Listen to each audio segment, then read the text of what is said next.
6:30.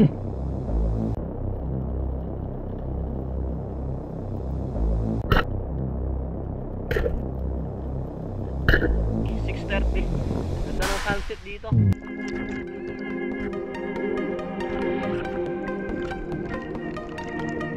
Welcome back again guys sa ating panibagong episode. Pagkatapos nating makahuli guys ng napakalaking barakuda dito sa main island, nagpasya ulit kaming dumayo sa isang isla din dito sa Banton. Hindi ito sa Gakot dahil napakaganda pa rin ng dagat, napakakalma. So ang pupuntahan naming isla is, kung napanood nyo sa previous video yung mga upload ko, is nakapunta na rin kami. Bali tatlo pa rin kami pupunta doon. Kasama ko si parin Joshua at si parin Bordek, siya yung nagdadala ng bangka. So ang pupuntahan pala naming isla is sa Dos Hermanas. Bali dalawang isla yon na magkatabi. Halos magdikit lang sila pero medyo malayo din. Hindi muna tayo pupunta sa Gakot, pas muna tayo doon. Babiyahe kami dito ng 2 oras. Mas malayo kasi ito sa Gakot Island. Itong Dos Hermanas na sinasabi nila. So babiyahe kami dito ng around 2 hours. Medyo malayo-layo rin na biyahe to.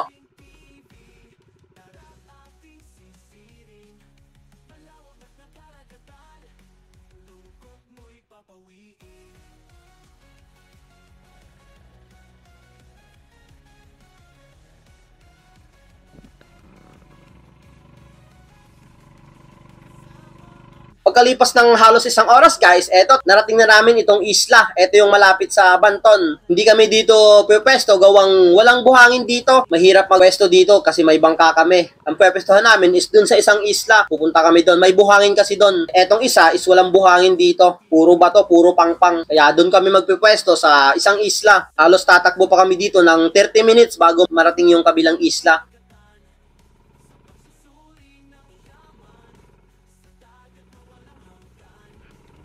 Pagkalipas nga ng kalahating oras guys, eto, narating na namin. Napakaganda kasi dito, napakalawak ng buhangin. Kaya karamihang dumadayo dito is dito nag-stay sila. Ang ginawa namin dito pagkarating guys is kumain lang kami ng tanghalian tapos nagpahinga na rin. Gawang ang init yung biyahe namin. Pahinga kami tapos para prepare kami sa mamayang dive. Dumating kami dito is mga alas 10 siguro. So pahinga kami ng 2 oras. Dive kami siguro ng mga 1 or 2. Kaya nag-set up muna ako dito ng duyan para makapahinga ng maganda at makondisyon itong katawan pag magdadive na kami mamayang hapon. Napakainit pa ng araw ngayon. Napakatirik talaga.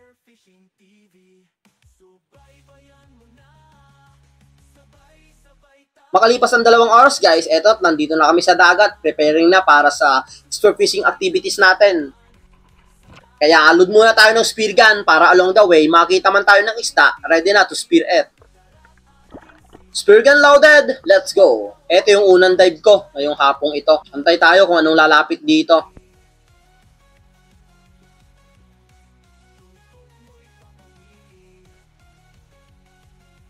Napakalinis ng dagat dito. Halos kunti lang yung mga bait din. Walang mga dalagang bukid. Yun kasi yung palaging minamasdan ko sa mga spot.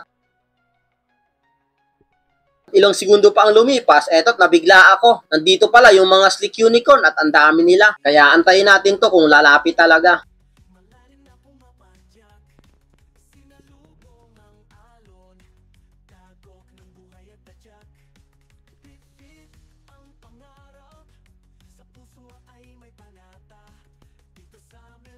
Ilang segundo pa ang pag-aantay dito guys. Hindi lumalapit sa akin ng diretso itong mga slick unicorn na to. Ayaw lumapit. Nandyan lang paikot-ikot sa unahan ko. Kaya umangat muna tayo.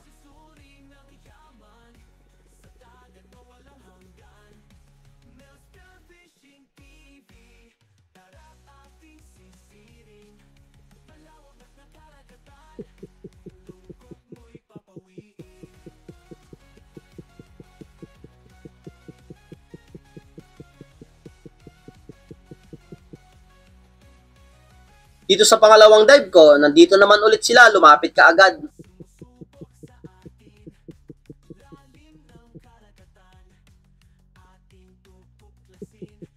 Pero ang problema is ayaw talagang dumiretso. Naka-distance pa rin kaya hindi ako makatira ng isa.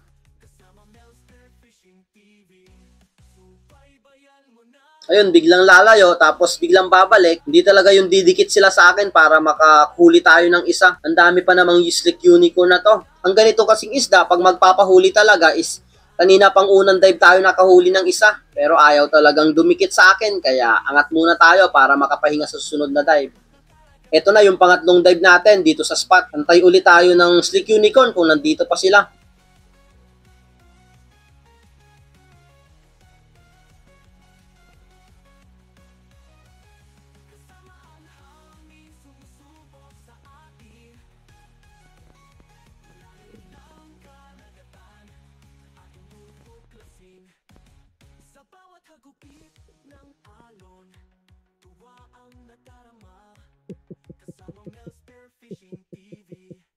A couple of seconds ang pag-aantay, eto't nagpakita ulit etong grupo ng Slick Unicorn. Pero nakadistansya pa rin sa akin. Buti lang may isang talakito ako napansin, kaya eto na yung naging target ko.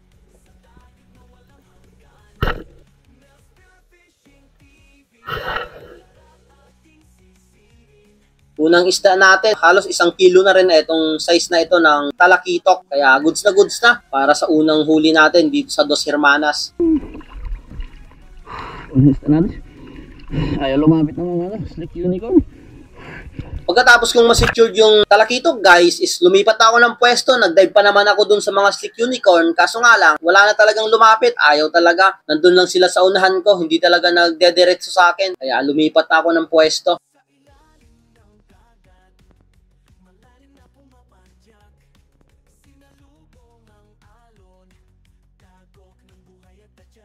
At dito sa dive na to, nakakita naman ako ng grupo ng Slender Unicorn at may mga big eye pang kasama. Kaya yung target ko sana dito is itong mga big eye. Ngunit pagalaw ko ng pana ko, is biglang tumalikod at lumayo na. Buti lang, itong mga Slender Unicorn is bumalik kaagad. Kaya kuha na lang tayo ng isa neto.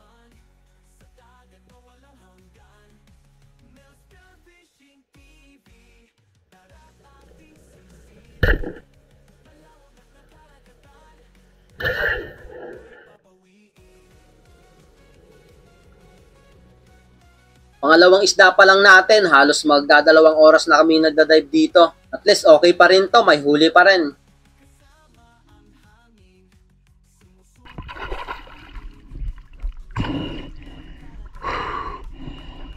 Hindi pa nag-diretso yung mga tubalis. Malalaki na sana. Thank you Lord. Makalipas ang 1 oras guys, bumalik ako dito sa nakitaan ko kaninang mga Slick Unicorn. Binalikan ko, baka sakaling ngayong magpapatakip silim na or palubog na yung araw is magpahuli na yung mga Slick Unicorn na to. Kaya antayin natin kung nandito pa sila.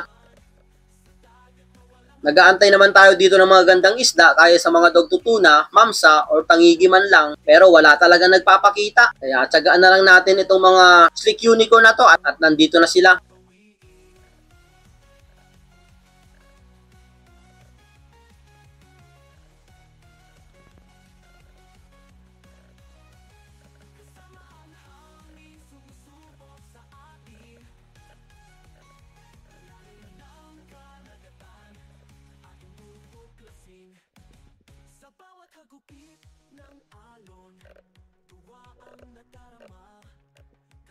Ilang segundo pa ang lumipas guys, buti lang itong isang Slick Unicorn is napaka-curious. Kaya pagka-close ko ng gap dito at na-meet ko yung distance, tinira ko na to.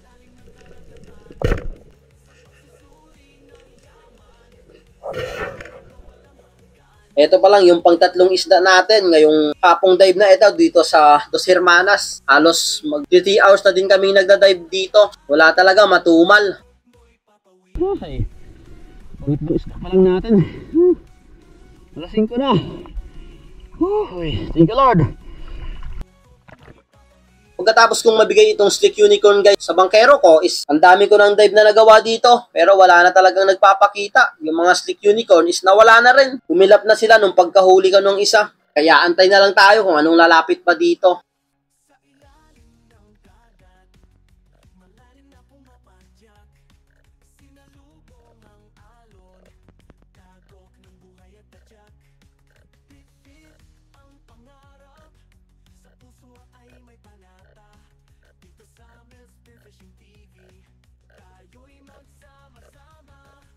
A couple of seconds ang lumipas guys, wala talaga nagpapakita. At kung mapapansin nyo sa harapan ko is mayroong itong mga dalagang bukid. Malalaki na rin to, mga good size na para hulihin. Kaya kuha na lang tayo ng isa para may pang-ulam na mamayang hapon dito sa isla.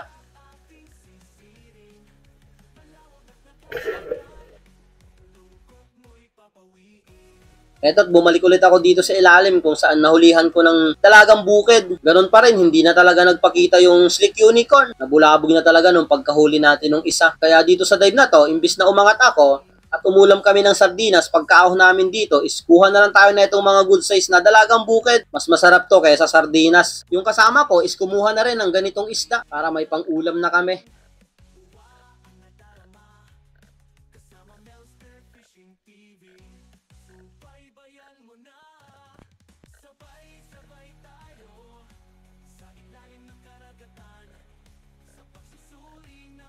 Eto, nagpakita sana yung mga slick unicorn dito. Ayun, ang dami sila. Pero ayaw talagang lumapit.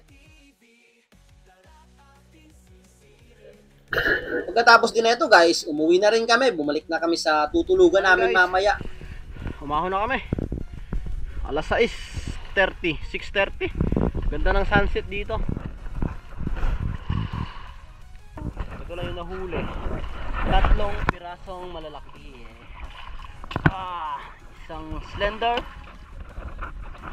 isang slick, saka isang talakitok. Saka ito, pang ulam namin ngayon. Itong 3. Okay na rin. At least hindi pa rin na zero. Bawi bukas. Noon talagang buhay. Minsan parang life. Ganda ng sikat ng buwan. Papul mo na. Pagdating ng umaga guys, eto madilim pa lang, nag-prepare na kami para sa dive ngayong umagang ito. Nagbabakasakali ngayon kaming makahuli na ng magandang isda. Gawang mamayang tanghali is pauwi na rin kami ng Maid Island. Pero kunti pa lang yung huli, naka 3 piraso pa lang. At nakailang sisid na rin ako dito is wala talagang nagpapakita. Kaya dito sa pag-dive na to, is maliwanag na. Kaya abang na lang tayo dito kung anong lalapit.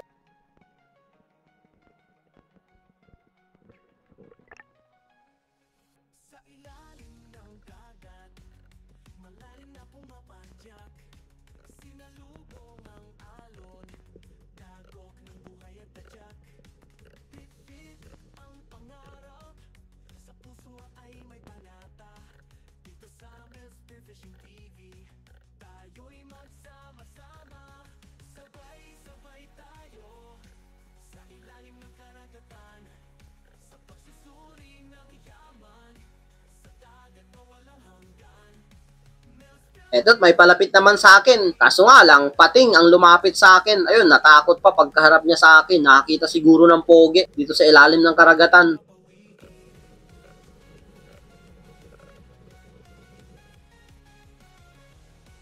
Ilang segundo pa ang pag-aantay. Eto, nakakita na ako ng target.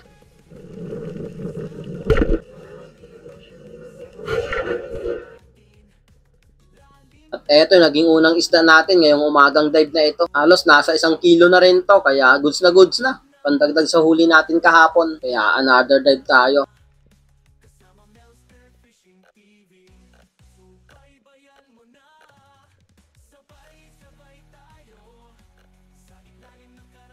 Dito sa dive na to guys, ilang segundo na ang nakakalipas dito sa ilalim. Eto, may pasugod na sa akin na isang target, isang long nose emperor.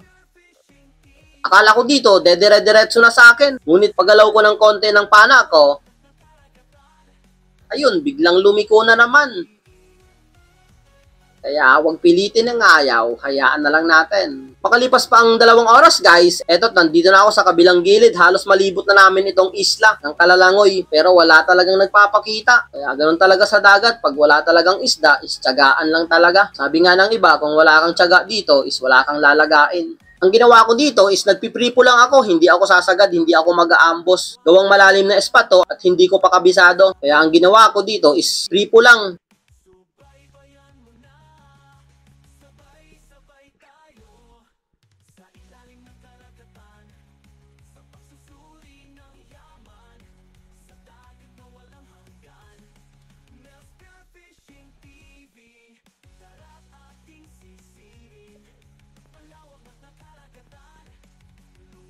At dito guys, habang nagpipripol ako, malapit na ako dito sa may mga bato, eto, nakakita ako ng dugtutuna, pasugod sa akin. Napakaamo naman, kaya pagka-close ko dito ng gap at na-meet ko yung distance, tinila ko na to.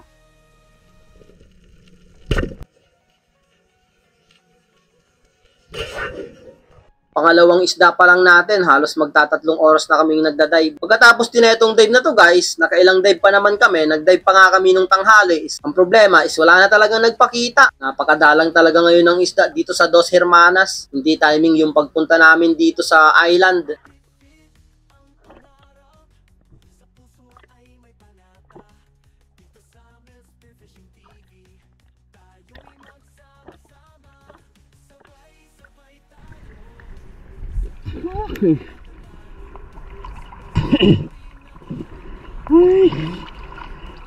Pangalawang isda natin. Matumal talaga. Eto may ano pa. Ang tawag dito, wirek. Shoutout si Mara Hunter. Silang gumagawa na ito. Thank you Lord.